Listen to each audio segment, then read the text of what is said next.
예, 여러분 반갑습니다. 오늘도 새벽 돌베개에 나오신 모든 성도님들을 주님의 이름으로 환영합니다. 주님의 은혜 가운데 우리가 민수기 말씀을 다 마치고 또 새로운 신약의 말씀인 로마서 말씀을 함께 오늘부터 묵상하게 되었습니다. 로마서 말씀 묵상하면서 사도 바울이 걸었던 그 믿음의 여정을, 또 로마 교회의 교인들이 걸었던 그 믿음의 여정을 다 함께 잘 지나가는 우리 모두가 되기를 바랍니다. 오늘은 로마서의 그 첫 시작으로 로마서 1장 16절로 17절까지의 말씀을 함께 보도록 하겠습니다. 제가 매일 성경 순으로 봉독해 드리도록 하겠습니다. 나는 복음을 부끄러워하지 않습니다. 이 복음은 유대 사람을 비롯하여 그리스 사람에게 이르기까지 모든 믿는 사람을 구원하는 하나님의 능력입니다. 하나님의 의가 복음 속에 나타납니다. 이 일은 오로지 믿음에 근거하여 일어납니다. 이것은 성경에 기록한 바 의인은 믿음으로 살 것이다 한 것과 같습니다. 아멘. 오늘은 로마서 1장의 말씀을 갖고 복음으로 뒤집힌 인생이라고 하는 제목으로 함께 하나님 말씀을 나누도록 하겠습니다. 사실 로마서는 우리 모두가 우리의 신앙생활 속에서 아주 많이 또 중요성을 많이 듣기도 했고, 또 많이 또 설교 말씀으로 듣기도 하였던 그런 말씀입니다. 사실 로마서는 우리가 잘 알다시피 사도 바울이 로마에 있는 로마의 교회의 교인들에게 쓴 편지이지요. 그런데 사도 바울의 다른 서신서들과는 좀 달리 로마서는 로마 교회에 어떤 문제가 발생하여서 그것을 해결하기 위해서 쓴 그런 편지는 아닙니다. 물론 내용 중에 헌금에 관련된 거나 아니면 인종에 관련된 것, 그런 문제를 잠시 다루기는 하지만 그것이 주 내용은 아닙니다. 사도 바울이 이 로마서를 통하여서 로마 교인들에게 알려주고 싶었던 것은 복음이 무엇인가 라고 하는 거예요. 사도 바울이 가기 전에 이미 복음을 듣고 세워진 이방 교회인 로마 교회를 향해 복음이 무엇인지 자세하게 설명하는 것이 바로 로마서입니다. 우리나라도 마찬가지죠. 선교사님들이 들어왔을 때 이미 그 이전에 성경책이 먼저 들어왔고, 그리고 이미 성경책을 읽고 예수님을 믿은 사람들이 있었다고 하는 그 내용과 로마 교회의 사항들이 아주 많이 유사한 면이 있습니다. 로마서가 시작되자마자 사도는 복음의 정의를 이렇게 한 문장으로 제시합니다. 이 복음은 하나님이 선지자들을 통하여 그의 아들에 관하여 성경에 미리 약속한 것이다. 이게 로마서 바로 1장 바로 앞부분에 앞달나게 나오는 설명인데요. 복음은 유진 피터스는 복음을 메시지라고 이렇게 이야기를 했습니다. 여러분, 메시지가 무엇인가요? 보내는 말 그대로 메시지가 있고, 그 메시지를 보내는 사람이 있고, 또한 그 메시지를 받는 사람이 있죠. 바로 그 복음이 그렇게 이 땅의 선지자들을 통하여서, 또는 사도 바울과 같은 사람들을 통하여서 하나님으로부터 교인들에게 전달되었고, 또 그 메시지를 받아서 믿음을 갖게 된 것입니다. 이처럼 로마서는 가장 먼저 복음이란 선지자들을 통하여서 전해진 것이다, 이렇게 이야기를 합니다. 그리고 복음이란 하나님의 아들에 관한 이야기, 즉 예수 그리스도의 삶에 대한 모든 이야기라고 말하고 있어요. 복음이 무엇인지 인터넷으로 검색을 해보면 아주 많은 책이 나옵니다. 복음이란 무엇인가, 복음에 관련된 많은 책들이 있는데, 복음을 사도 바울은 한 문장으로 이렇게 이야기하는 거예요. 예수 그리스도에 관한 것이다. 예수 그리스도의 삶에 대한 모든 것이, 그 이야기가 바로 복음이다, 이렇게 말한 것입니다. 우리가 로마서를 계속 함께 묵상하면서 복음에 대한 다양한 이야기를 좀 세세하게 세분해서 오늘도 그런데 그렇게 나누긴 하겠지만, 복음이 무엇이냐고 만약 누군가 묻는다면 복음이란 예수 그리스도에 관한 이야기, 그분의 삶에 대한 이야기, 달리 말하면 또 예수 그리스도 그분 자체가 복음이다, 이렇게 말해도 바른 정의라고 할 수 있습니다. 그런데 제가 앞에서 읽어드린 그 부분에 보면 약속이라고 이야기하고 있어요. 선지자들을 통하여 그의 아들에 관하여 성경에 미리 약속한 것, 그것이 바로 복음이라고 사도 바울은 말합니다. 복음의 형태는 바로 이 말처럼 약속이에요. 복음은 어떤 공식이 아닙니다. 복음은 약속이에요. 그래서 구약, 신약 이렇게 되는 것이죠. 어떤 교리나 어떤 원칙이나 어떤 공부해야 할 지식 또는 외워야 할 공식이 복음이 아닙니다. 복음이란 예수 그리스도라는 역사 속에 오신 하나님의 약속의 이야기, 그래서 바로 복음의 형태가 무엇이냐면 바로 약속이 되는 거예요. 복음을 믿어 이제 구원에 이르게 되지요. 그러면 우리가 막 공부를 해서 구원을 받는 것이 아닙니다. 복음, 그 약속을 우리가 받아들이면 바로 구원을 받는 것이죠. 그래서 복음의 형태가 약속이라고 하는 것, 이것을 우리가 로마서를 시작하면서 다시 한번 잘 기억했으면 좋겠습니다. 그렇다면 그 약속인 그 복음을 행하시는 분, 달리 말하면 복음의 주체는 누구일까요? 바로 복음의 주체는 삼위일체 하나님이십니다. 좀 더 세분해서 이야기하면 성부 하나님께서는 복음을 베푸시고, 성자 하나님께서는 복음을 수행하시고, 성령 하나님께서는 그 복음을 우리에게 가르쳐 주십니다.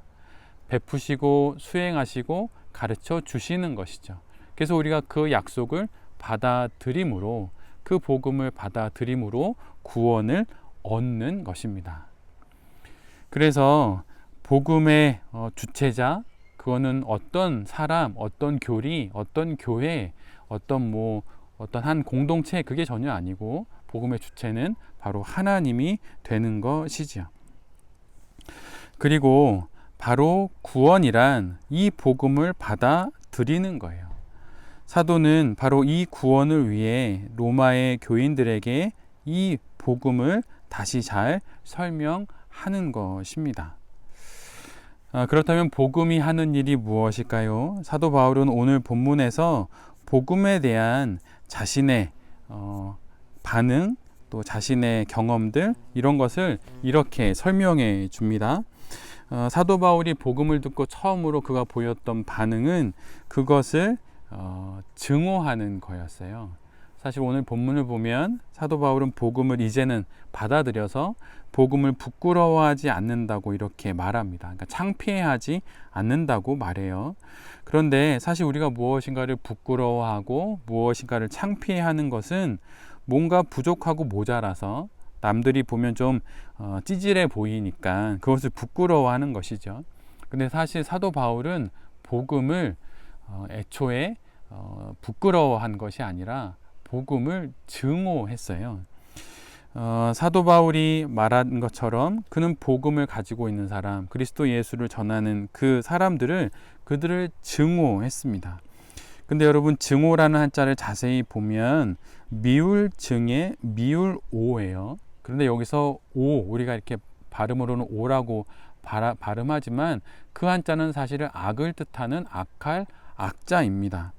그래서 증오라고 하는 것은 악하고 더럽고 나쁘기에 미워하는 거예요.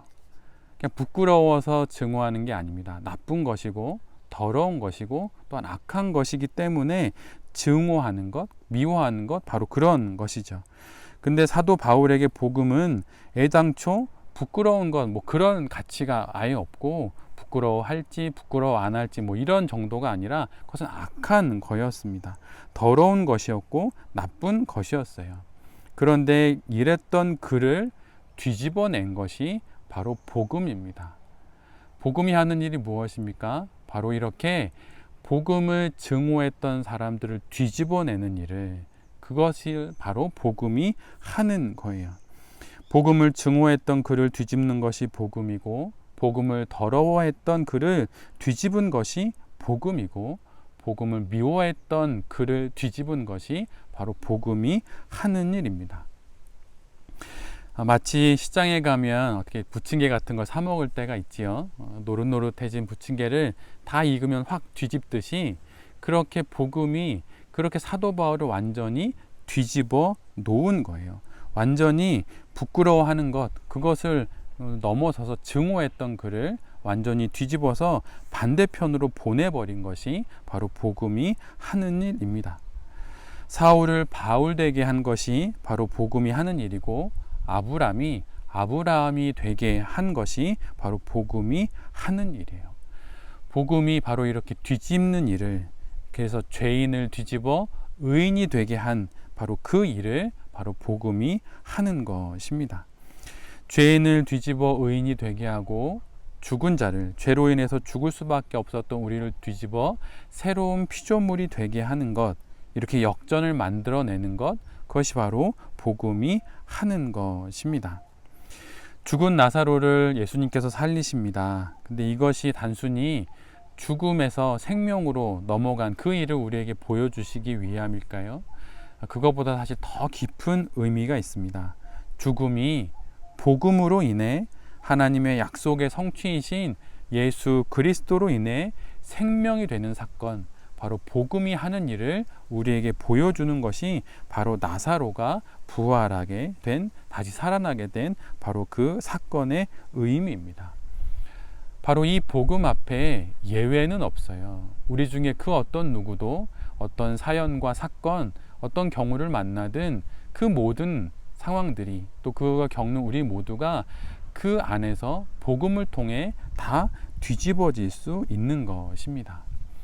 하나님께서 제일 잘하시는 일이 무엇일까요? 그것은 바로 패자 부활전이에요. 저도 사실은 이렇게 목사로 있지만 저도 패배자입니다. 정말 인생에 정말 어려움들을 많이 겪으며 여기까지 왔어요. 그런데 그 모든 상황 가운데 복음이 나를 뒤집어서 쓰러졌던 나를 일으켰고, 넘어졌던 저를, 인생의 끝이라고 여겼던 저를 다시 여기까지 이르게 하셨죠. 패자부활전이 사실 더 짜릿하고 감동적입니다. 당신이 부활하셨듯이 하나님은 우리의 모든 것을 뒤집으세요. 그래서 하나님이 되시는 것이죠. 나는 안 되지만 하나님은 하실 수 있습니다. 이것이 바로 복음이에요. 이제 로마서를 우리 모두가 함께 묵상하며 나아갑니다. 하나님께서 우리에게 민수기를 지나 로마서를 주신 이유가 분명 있으시지요. 우리가 받은 땅인 그 가나안에 우리가 채워야 할 것이 바로 복음이라고 하는 것을 하나님께서 우리에게 말씀해 주시는 것입니다.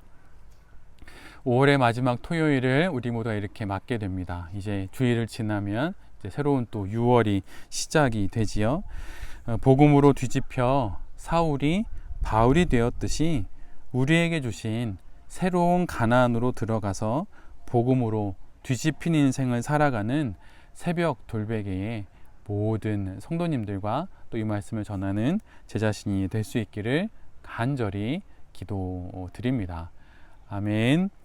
제가 기도하도록 하겠습니다. 주님, 민수기를 지나 새 말씀인 로마서를 묵상하게 하시니 감사합니다.